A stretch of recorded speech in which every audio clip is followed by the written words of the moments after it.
Hello and welcome back to the Wasteland, everybody. Welcome back to Fallout New Vegas, where today we're going to be starting a bit of a different series in Fallout. This is going to be a weapons guide series, similar to the one that I just recently completed in my Starfield guide. So this is going to be taking a look at each individual weapon, the pros and cons to that weapon, how strong it is, ranking it in our tier list with a standard version of the weapon, a modded version if that's applicable, and a unique version, again, if that's applicable to the weapon as well. I hope you guys enjoy this. This time we're going to be taking a look at the Varmint Rifle. So the Varmint Rifle is likely the very first rifle that you're going to get. It might even be the very first gun that you actually get to use in New Vegas, because you can get this right in the town of Goodsprings. Typically, you're going to get this right at the very start during the tutorial section of New Vegas, where after you've talked to Doc Mitchell, you'll get all of your results, you'll probably loot his house and take whatever gear there is there, and then you'll head out to the saloon where you can talk to Sonny, and Sonny will give you a Varmint Rifle. And this Varmint Rifle is going to teach you quite a few different things about the guns in New Vegas. So let's talk about the base stats of the Varmint Rifle. I'm not going to go into every single stat on this one, but we're going to take a look at some of the more important stats in my opinion. So for requirements, this weapon requires 0 guns and only 3 strength, making it so almost any build in the game can use this, unless you're going with an extremely low strength character, in which case then it might actually be swaying a little bit, but most characters tend to have about 3 strength or more. This one has 18 damage on it base. These damages can go up based on perks though, so keep that in mind, and I will mention it if perks really apply to it. There's no perk that actually affects like bolt action rifles that doesn't affect everything else. Like Bloody Mess would be a great example of this, where you get 5% more damage for everything, and that would buff up the Varmint Rifle. But just for base damage, this has 18. This does about 22 damage per second, which isn't very high. This is a bolt action rifle and it doesn't shoot very fast. This has 18 crit damage on it. Crit damage tends to be the same as the base damage of the weapon, and it is applied on top of the base damage whenever you do hit a crit. So if you hit a crit with this, you would be doing theoretically 36 damage, assuming neither of those are modified. This has a 1x crit modifier to it, which is average. This one uses 35 action points per shot, which is kind of high for a starting weapon. You can't get off very many shots of this, even if you're going with more of an action point focused build. This one has extremely low spread. This one uses the 5.56 ammo. This holds 5 rounds in it. It weighs 5.5 weight, and it has 120 item health. Out of all the weapons in New Vegas, the Varmint Rifle doesn't particularly boast high stats. One reason for that is because it can get outclassed by quite a few weapons that are also shooting the 5.56 round. And ammo is going to be important in New Vegas. We're going to talk about that when we get to the pros and cons section. I think that the Varmint Rifle is a little bit undertuned because conceptually it was supposed to be a 22 caliber rifle originally, but then it was changed to a 5.56 rifle for whatever reason, maybe for more variety. Let's move on to the pros and cons of the Varmint Rifle and what are some of the best things and worst things about this. So for the basic pros, this weapon is extremely cheap. It's very, very easy to buy Varmint Rifles. Basically every vendor that sells guns will be selling a Varmint Rifle. And even with extremely low barter, you're probably not going to be paying over 70 caps for a Varmint Rifle anyway. They're an extremely common weapon. Basically everybody at the start has them, so repairing these and keeping your Varmint Rifle in top condition isn't that difficult. It shoots a very common and an extremely good round with the 5.56 round. This actually has 6 different ammunition types that can be loaded into it that are 5.56. So it has the standard 5.56 round. It's got armor-piercing rounds, which give you more damage, or at least break through armor a little bit easier at the cost of 5% of your damage. They are very nice on the weapons that use this. It has hollow point rounds, which make it so you do more damage towards unarmored targets, but if the target does have armor, it's going to do less. Then you have 223 rounds that you can also put into this that make it so you do slightly less damage, but you do less damage to your weapon too, so it doesn't break as fast. The main reason why this does work is because it works in real life that you can put 223 rounds into a 5.56 gun. You can technically do it the other way too. There are some issues with that, maybe at least with older guns. With newer guns, it shouldn't be an issue, especially a gun built like the Varmint Rifle here.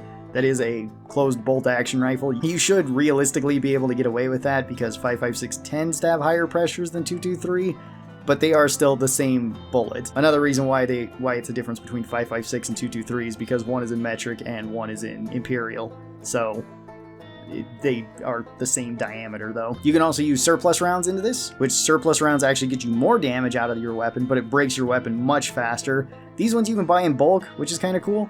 And you can also use match rounds. In order to get match rounds though, you do need to make these at a workbench or at an ammo bench, and you also need to have the perk hand loader. Once you have that, then you can make these, and these are just kind of upgraded regular rounds where it makes your gun actually more accurate than it otherwise would be. It's very neglectable on something like the Varmint Rifle though, and it does get you a little bit more damage, so that's pretty nice. Moving back to the other pros of this weapon, after we've had that little tangent there, it has good mods. Mods are actually pretty nice for the Varmint Rifle, and they're super cheap. And another kind of bonus for a weapon like this is that it does work for jury rig fodder. So if you have the perk jury rigging, you can use a Varmint Rifle to fix almost any high-level gear with it. You can use it to fix an anti-material rifle, a brush gun, something like that, and get a whole lot more money out of it if you want to do it that way, or just have a bit more value for actually fixing up things. That's kind of a side bonus of this weapon, and it's more a bonus of jury rigging, but it is something that I would like to bring up. For the major cons of the Varmint Rifle though, it does have low damage. It suffers from low damage, especially compared to other 5.56 guns that actually can have pretty decent damage. It doesn't have very fast follow-up shots either, and it's a little bit janky to be using this at very close range. Bolt-action guns are just kind of that way inherently. They work really well at long range, but not so much at close range just because of the follow-up shots aren't all that quick. And for the action points, it's usually just not really worth using it if you plan on using this in like a VATS build. There's better rifles, there's better early game guns that you could be using instead of the Varmint Rifle over this. It also, I guess, technically kind of has low item health. Not that that matters that much because they are so common, you can fix them up and keep them fixed really easy. But that is something to kind of keep in mind if you just keep firing the Varmint Rifle. For a tier list ranking, I would put the Varmint Rifle probably into D tier. It's not really one of the strongest weapons by itself. It's okay enough, and it will certainly work in the early game. It's by no means unusable, it's just a very weak gun that gets outclassed fairly quickly. Let's talk about the modded version of the Varmint Rifle, because this does actually get 3 mods to it, and you can buy these right at the very start. If you want to go and farm Chet's store, you can absolutely do that. Just wait a couple days and keep refreshing his stock, and then you can potentially get any or all of these options for your Varmint Rifle. So you can get an extended mag, a suppressor, and a night vision scope on this. The scope is going to be the big one here, because the scope definitely makes this weapon a whole lot easier to be using, at least in my opinion. So the scope gets you about a 3 times zoom on this, which is pretty far in New Vegas. Most of the rendering distances aren't super far in New Vegas. I mean, even with mods, they're not always super far too. It will also flip to be on a light, so long as it's between 6 p.m. and 6 a.m. If you're using the scope there, it's going to be easier to see, usually. This is with the exception of it being very close to 6 in either time zone. Because if it's still kind of light outside and you're using the night vision scope, sometimes it's actually kind of hard to see through it.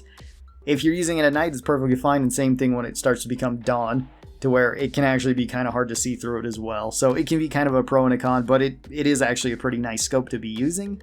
The suppressor makes it so you can get away with sneak crits even more often, which is really good for a weapon like this. Sneak crits do double your crit damage, which is pretty nice when they are inflicted, as well as it stacks on your regular damage on top of that. So you can pick off a lot of early game enemies with this fairly easy. You can pick off powder gangers or ants, any sort of bugs or anything that you come across, all the early game stuff. And the extended mag makes it so your rifle goes from holding 5 rounds into holding 8 rounds. Not a huge increase, but it is a nice little quality of life bonus. I would say that that one's probably the least necessary for this weapon. It seems to be the one that I always find on like new runs though, but the night vision scope would be the one that you would really want to shoot for. Overall, you can buy a Varmint Rifle, fix it all the way up, and then buy all the parts to it, and you probably won't be spending more than like 300 caps in total. Even throw in some ammo in there, and it's still going to be very, very budget friendly for you if you're worried about money in the early game. And with all of the mods on there, I would actually probably move the Varmint Rifle up a tier. I'd put it into C tier. That's decent. The scope on it and the suppressor on it is really nice for sneak crits early on. It still falls out of favor pretty heavily later on for either a sniper rifle or for even just like a 5.56 rifle that you're going to use for pest control. There's still a couple better ones than this, but it's not bad then. And there is the unique version that we need to talk about too, which is one of my absolute favorite weapons in New Vegas. This is called the Rat Slayer. You find this in Brockflower Cave. You do have to go through the large rats to get there. This is easiest done if you have a stealth boy and you can just walk around them and then grab it and run out, because the rats in this cave are actually pretty scary. They can do quite a lot of damage to you, and this rifle can be found inside there. This weapon you can get fairly early on, and I tend to rush it. And for the base stats of the Rat Slayer, this one does 23 damage base, has 30 damage per second, has 23 crit damage, has a massive 5 times crit modifier. The 5 times crit modifier for this weapon is really, really good. The way crit modifiers work is based off of your crit chance, and your crit chance is based off how much luck you have. So let's say you have 10 luck, that's a 10% crit chance. It's always just 1% for each level. So with this, it would be a 10% chance to hit crits, but with the Varmint Rifle, it would be times 1, so it would still be 10%. With the Rat Slayer, it would be times 5, so it's 50% chance to hit crits with every shot. This can go up to 100% crit chance too, with perks and with different items that you might be wearing or items that you might be using. So that is actually really nice for the Rat Slayer. This one has a slightly faster attack speed than the previous Varmint Rifle. This one has slightly less action points at 33, so that's pretty nice, even though it's still not a great use of action points. This one is extremely accurate, just like the base Varmint Rifle. This one also shoots at 5.56. This one holds 8 rounds into it. This one weighs a pound less than the Varmint Rifle 2, coming at 4.5 weight. And this one has 200 item health, being 80 more health than a standard Varmint Rifle. This one also comes with all 3 mods already attached to it, so you get the scope, the suppressor, and the extended magazine all in one, with a more lightweight weapon that has faster attacks and that has better item health. It also just looks really cool. I really like the look of it, and it has a unique ability on top of that too, where whenever you kill a rat with this, it actually puts another mark on the stock of this weapon, which is rather interesting. There's no other weapon in the game that I can think of that does something like that. The Rat Slayer is an absolute little beast for when you can get it. If you rush this early on, it can actually be a very competent sniper rifle. It's still going to get outclassed by later sniper rifles once you start getting into stronger enemies, especially if you're going to be playing on the very hard difficulty, which is what I usually play on. But for the early and mid game, this one's going to be fantastic because it shoots an extremely common round that's extremely versatile. So you can have ammo for just about any situation, be fighting decently strong enemies at almost any point. This isn't going to be putting down death claws or anything like that, at least not quickly. You can still do it because you can kind of get away with anything in most of these type of games. But it's not going to be as effective as some of the other guns that are here. And for that, I would actually move the Rat Slayer all the way up into the B tier, being a pretty decent weapon all the way around. I don't think I could put it any higher than that, although I would argue it for S tier as one of my favorite weapons, because it's absolutely awesome and it's really cool, and I like using it more than a lot of other weapons, even though statistically this one isn't as strong as some of the other weapons that we're using. So just like in my Starfield lists, I guess I will also give my personal thoughts on this of should you use it. And I would say, sure, the Varmint Rifle's pretty good at the start. It's probably going to be your first rifle and the rifle that you're going to be using. Should you use it after the start?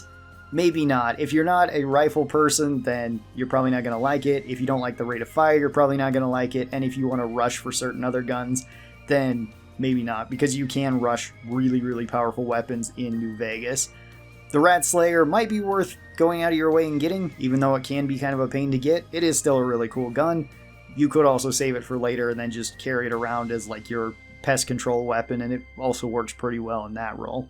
Tell me your thoughts on the Varmint Rifle and the Rat Slayer down in the comments below. How do you enjoy them? And also, what other weapons would you like to see from New Vegas being featured on here? Hopefully you guys enjoyed this. I will talk to you guys next time. Till then, stay cool, and bye-bye!